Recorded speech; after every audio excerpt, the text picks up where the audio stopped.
Welcome to Thinking Deeply about Primary Education, the podcast that makes time and space to think about pedagogy, teaching and learning, professional development, anything of interest to time-poor but enthusiasm-rich primary teachers. This week, for our 180th episode, I'm joined by Maths 180, Stuart Welsh. Hi, Stuart. How are you? Hi, Kieran. Congratulations on this milestone episode, 180. Well done. Nice to be here. We're going to focus our attention on something that I think is extremely important, of interest to many teachers. It's fractions and how we can help all pupils develop their understanding and be exposed to the full story. But I think we should probably begin with the rationale. Why is knowledge of fractions so important? Well, Kieran, I think obviously you've hit on a really important topic, something that threads its way all the way through mathematics and something that we know students struggle with. But I think it is something that's worth discussing and dissecting and looking at, because fractions underpin so much of sort of future mathematics learning, but also potentially careers. So, all throughout science and technology and engineering, fractions knowledge exists and reappears over and over. And so a shaky grounding in fractions can really hold people back, prevent them getting access to different types of careers or being successful. They underpin this sort of our spatial and our proportional reasoning. They appear again in probability as we go through the school and then beyond. Even fractions, they have their part to play in algebra, algebraic reasoning, and that ability to start to generalize. Obviously underpinning, as I say, so much future learning. And I think I remember reading that a study of pediatric nurses, over half of the errors that were made in dosage calculation would have resulted in patients receiving 10 times the prescribed dose. So I think it's so important that we do bother with fractions and we try and get that right in schools. I think, as I said, it's underpinning algebra because I think really understanding fractionness and the ability to manipulate fractions is at the core of a lot of algebra that we do. And do you think that's why pupils struggle with algebra? I mean, we don't want to go into an algebra episode, but do you reckon the two are linked in such a way that actually that's the main thing? Or do you think it's just algebra on its own is quite an intense experience for pupils? Well, I think algebra is obviously just the generalization of what we're doing with number. And so often things like simplification of fractions isn't really explored at that early stage in a way that it could be. I don't see a lot of teachers really going into the depths of trying to express numerators and denominators as products of factors, and then showing that in simplification it's those factors that are common to numerator and denominator that are effectively simplifying and cancelling. But that's what we do when we simplify algebraic fractions. Never mind add, subtract, multiply and divide when it comes to algebra. So I think that it certainly underpins a lot of the challenging algebra work that comes later. I like to think about threshold concepts. And essentially, the short version is that these threshold concepts are concepts that are particularly tricky for pupils to get a handle on and are transformative in terms of how you see the world. And I think fractions, I would consider them among, some of the ideas that we explore whenever we're exploring fractions fall into that category. Why is knowledge of fractions so difficult for children to acquire? So I think it could be perhaps because up until the point that they meet fractions, they've really been thinking about whole numbers, and they've started to become confident and familiar with a whole number system. And then suddenly there's this transition into sort of rational thinking and rational numbers. And so I often say this when teachers often sort of with a wry smile say, the students when adding fractions, they try to add the numerators and they try to add the denominators. Can you blame them, really, when all they've seen up to that point is when two numbers are either side of a plus sign, then you add them together? So actually, I applaud the students that thought that maybe I should apply what I've done in the past. But what that really shows is complete lack of understanding of what a fraction is. And that I think is that over-reliance on what they've done with whole numbers and not having been given a real introduction into what fractions are supposed to be representing and where they fit, you know, in the number line. And of course, the properties that those students have become familiar with for whole numbers are not actually true for all numbers. So they'll say multiplication always makes things larger, but of course we know that it doesn't. If you multiply by a fraction, division doesn't always make things smaller, particularly if you divide by a fraction. And even just this idea that, and this is mind-blowing really for students, that there's an infinite number of numbers between 0 and 1. You know, up until that point, they've thought, I've got a 0, I've got a 1, and then I carry on with the rest of them. But hold on, let's zoom in on that 0 to 1, and all those fractions just, it could be mind-blowing. Even the fact that we can have fractions that are greater than 1, there's another area that students find difficult to get their head around, because so often they see fractions represented as some part of a whole, quite often drawn in, you know, as a pizza, and it's harder to represent fractions greater than 1 in that way. So there's a whole lot of reasons, I think, why fractions are difficult to learn, and you know, they're also sort of difficult to teach to some extent, because without conceptual understanding, fractions are just symbols really on the page, meaningless symbols to students, which is why they never fail to amaze us in the weird and wonderful things they can do when it comes to doing fraction calculations. And even when teachers are doing their best to use different representations, like I said, those pizzas, those circles, those representations might not always help, particularly because they're very hard to draw.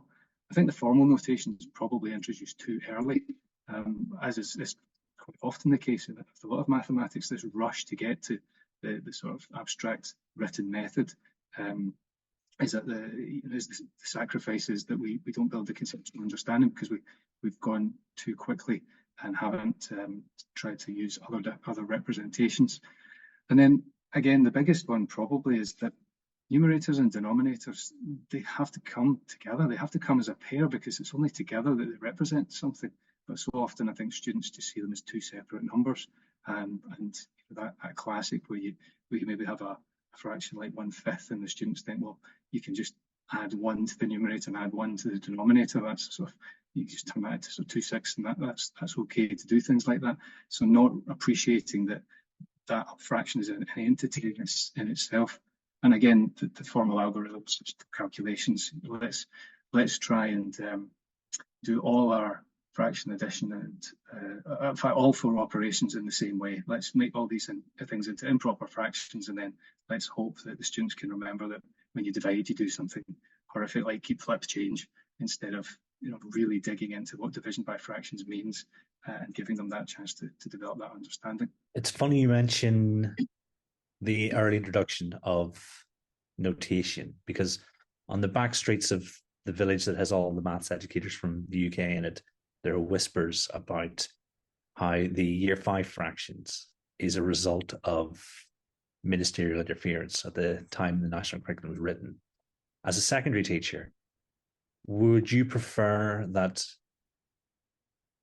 things came later? So perhaps you might be the first people to introduce calculations with fractions, or do you see a benefit in that early introduction? Because it feels to me like time, in terms of, I would rather introduce time much later and some of the fractions ideas much later, because like you said, if you've just got a handle on whole numbers, why not wait until key stage 2 to start introducing parts of a number? You know, where do you fall on that as a, you know, receiving children from primary? What's your angle? Loaded question in a sense, because I think if teachers in primary are confident in the way that they're introducing fractions, using those representations and starting to take children towards calculations, then that's fine. I'd be more than happy for students to join me in a secondary school and have that really solid foundation. But if teachers are not fully aware of where those fractions really go in that story of maths, as you're talking about, right up to the top end algebra, and we're going for shortcuts and tricks, then I would much rather say, let's try and introduce this idea of fractions as part of a whole, and then maybe let's think about number line and maybe fractions as a measure, perhaps, but then maybe let's leave some of these calculations for later on. But you know, I've given a bit of a vague answer really, because it depends on the quality and of the experience that they're having up to that point. Where do you think things go wrong with the teaching of fractions predominantly, or where can they go wrong in the classroom? I've probably touched on a few of them already, but that race to formalise it, to start doing calculations without developing a conceptual understanding is certainly an issue. If there are standards that exist that say by a certain age or stage, students should be able to do all these operations or these things, then you can sympathise with teachers who are thinking, well, I need to just show them a method that will get these things right. So I think definitely it goes wrong when we try and go too quickly, and we try and build on those shaky foundations. I talked about pizzas. I think that teachers perhaps don't have a broad enough range of representations, not always, to try and really develop that understanding of fractionness. And I think also fractions appear in a variety of ways. Fractions are, in some senses, just the result of a division. It's just a way of representing the result of a division. So it's just a number, and it's a wonderful number to have. And when you work with older students, they don't want to leave answers as fractions. 5/7 is a beautiful answer in comparison to some rounded decimal approximation. And then when you start working in terms of exact values, things in terms of pi, for instance, working in radians, when you're doing sort of trigonometry and calculus further up the school, all your work is done with fractions. And so it starts to go wrong early, but the impact carries on all the way up through the system, through the story. Yeah, is pi 22 divided by 7 as a fraction? As an approximation, yes. Well, of course, that was implied. Yeah, because I mean, whenever I spend time working with older pupils or students, I find that examiners certainly seem to prefer answers in fractions. And it actually changed my practice when I saw that, because the typical thing would be once pupils can find a decimal answer, go for it. But actually, because you've got greater flexibility when working with fractions, I think, say for instance, there might be a follow-up to, within a given problem, maybe not so much in primary, but if you're working with decimals, I think you can get yourself into a trap very, very quickly. And certainly if you apply some of the formal written algorithms to decimals, it's not necessarily fun. Is that why examiners prefer it, or do you think it's just because of the elegance of the answers that they provide? I think that's very interesting to dig into that question. You're absolutely correct. When students try to perform calculations or even manipulations with decimals, particularly recurring decimals or a large number of decimal places, that things become very messy very quickly. What do examiners prefer? I feel mathematicians prefer a fraction any day of the week, if possible. If you can represent it neatly and concisely, then there's the mathematical slant on it. And then quite often perhaps examiners prefer it because they then don't need to deal with any potential rounding. What level of rounding is acceptable? If the student rounds to the nearest whole number, are we going to give them the mark? At least with a fraction, you've got, there's your correct answer, so long as it's simplified. When you asked me earlier, where do things go wrong? I think another common scenario is that a lot of fraction work is heavily focused on the part-whole relationship, which I mentioned earlier, and that, along with probably a real kind of dominance of proper fractions. So, you numerator less than denominator type. Those are the ones that you see teachers working with all the time. I mentioned earlier, fractions greater than 1. Those improper fractions don't seem to get such a run-in. So I think that reduces the understanding. And then the other interpretations of fractions probably get less emphasis. So as I said, fractions as a quotient, just as the result of a division, or even to represent a division statement, maybe doesn't get woven in to that experience. Again, working with number lines, students are notoriously bad at trying to place fractions on a number line. All sorts of misconceptions about the greater the denominator, that's going to be a larger value. That's huge.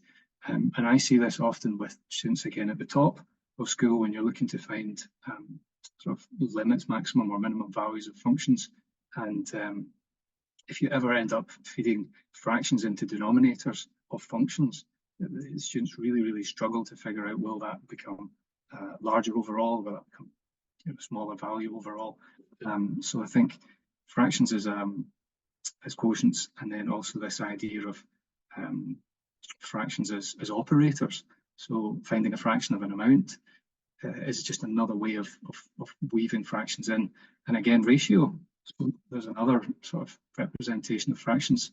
As I said at the beginning, they're everywhere really in a mathematics course, and it could go wrong if teachers aren't being really sort of purposeful and making explicit those areas where it's actually what you already know about fractions, we're just using it again in a slightly different representation or a slightly different way. Very interesting that you say that ratio is a representation of fractions, because I think that's where, I mean, ratio, we could do a totally different episode. That's where ratio goes wrong, is that they don't see the part-whole relationship in what's being represented.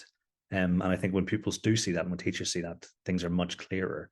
I think the things you're describing, it feels as if there are two things going on. A, when subject knowledge is not as strong as it could be, you're not open to all these different representations. Now, I know you do a talk on here's everything you need to know, and actually you don't get very far into everything you need to know because there's so much to know about fractions. So I think that is something, so there's a lot of upskilling if your fractions knowledge is not secure as a teacher. But also if you feel like you got to race through the curriculum, you're not going to cover half this stuff. You are just going to give a surface level exploration, and number lines and things like that there, and almost dual representations. I know Matt Swain does this really good thing.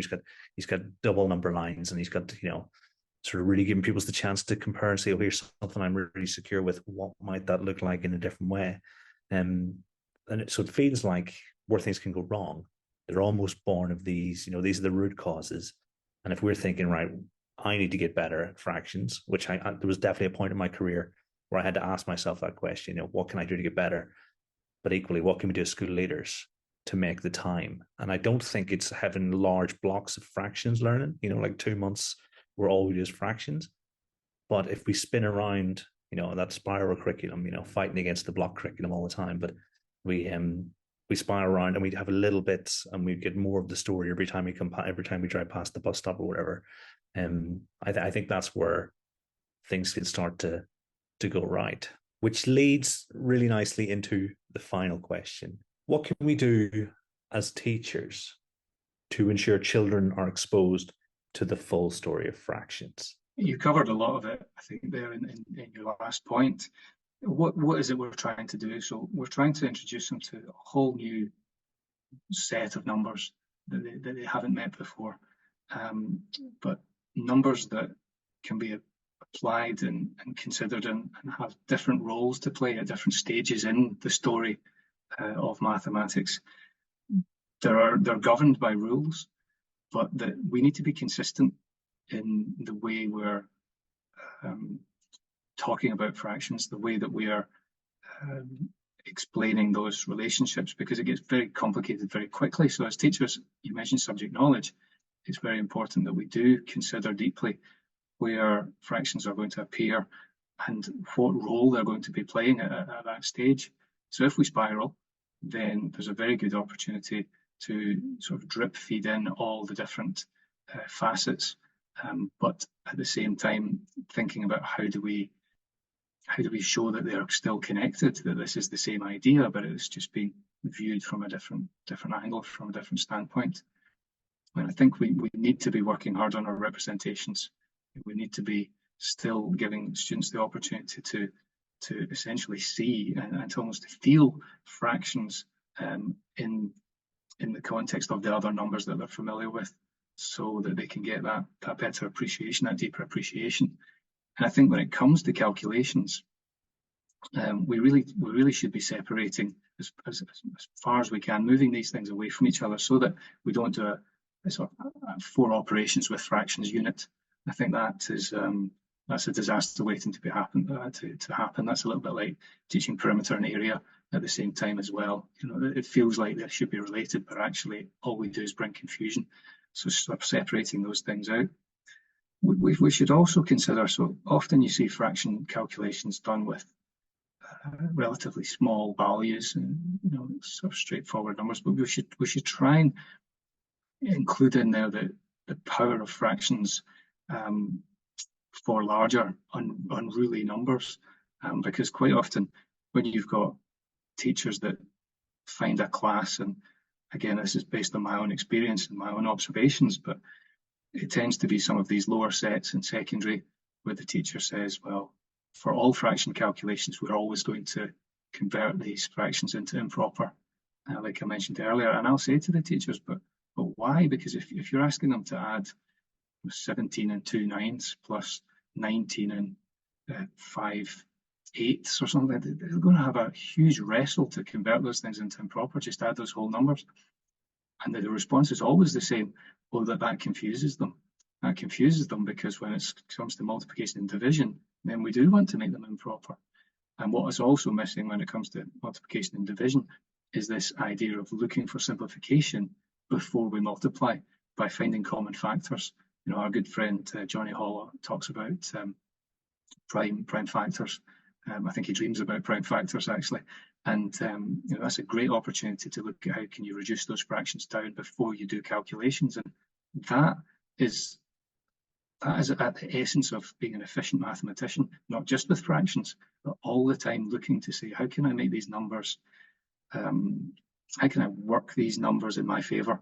What move can I make to simplify things rather than just blindly pushing through? And so teachers can model that and can highlight that and can say, this is the reason that we're going to do this way, because we will come unstuck if we don't use this forward-facing method further down the line. I think Johnny dreams of a few things: barbecues, ratio tables included. I mean, we could talk for hours. I mean, I'm actually thinking it might be good if you join for an exploration of each of the different sort of conceptual ideas, or I don't know if they're conceptual ideas, but the different elements and the ways we might represent fractions. Do you reckon there's legs in a number of episodes where we think, well, what does this mean subject knowledge wise, and also pedagogically for teachers in case there's anything with those representations? I mean, what would your thoughts be on that? You know me well enough now, Kieran, to know that I'd quite happily chat away about anything that's related to mathematics. So I think that does sound like a good idea, and it makes me think about a series of CPD sessions that I was doing with a group of schools where the focus has been entirely on Cuisenaire rods and taking fractions from their earliest introduction all the way through to various calculations. And with any manipulative, we know that what we're doing there is to try and build a conceptual understanding. As you said yourself, they're not calculation tools; they're there to build understanding, and we need to think about our exit strategy from them. And I'll be honest, it's really pushed me with the Cuisenaire rods to think, how am I using these rods here to build that conceptual understanding that still connects to the formal abstract method? But we're there now, and it's fantastic. And so, I think that's a huge other area that could be explored in terms of which manipulative might you pick, which representation would you pick, and why? And is it going to be something that makes sense for those students and supports that building that understanding? So the long answer, or the short answer to your question, is yes, absolutely. Fantastic. We'll have to sort that out. I mean, I really appreciate you joining me this evening. It's the first time I've done a 2 hotel room episode, and I think the connection's held up pretty well. And I'm sure this is probably the last thing you wanted to do on a Wednesday night after a long day, but I really appreciate it. So all I said to do is say thank you very much for joining me. You're very welcome, Kieran. It's always a pleasure. Thank you. And to everyone at home, until next time, thanks for listening.